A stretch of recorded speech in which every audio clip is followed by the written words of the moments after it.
long as the state granted you the same privileges and immunities as other state citizens, then the Privileges and Immunities Clause of the 14th Amendment was not violated. The majority opinion also made very clear that equal protection under the law was satisfied, because if the other slaughterhouses did not like the decision of the state legislature, they could do what? Elect other senators. Try to lobby and influence the state legislature to change the policy. Okay? Also, the 13th Amendment's prohibition on slavery was not violated because, according to the court majority, could the slaughterhouses still provide a service and receive a fee for the service? Yes. Yes. They just had to do it either in another state or be willing to act as a subcontractor to the slaughterhouse that received the monopoly contract in the state of Louisiana.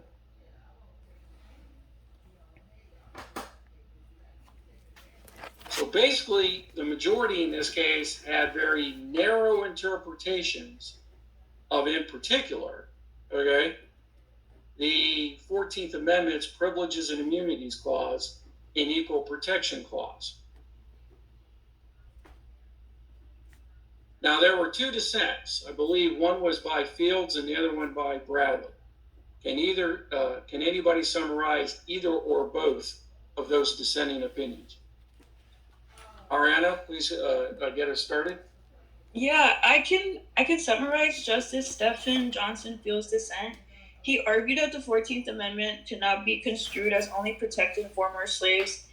He believes that it can be incorporated more into the common law doctrine, I think. And it has to be interpreted like not just outside of not just in the Reconstruction era, it was more outside of the Civil War context. And this is a view that later becomes accepted, right? I think in American society. Okay, so Fields basically goes ahead and says that the court has too narrow of interpretation of the 14th Amendment's language. He believes that it was not supposed to be just applied to former slaves, that it could also include other groups in American society, including corporations.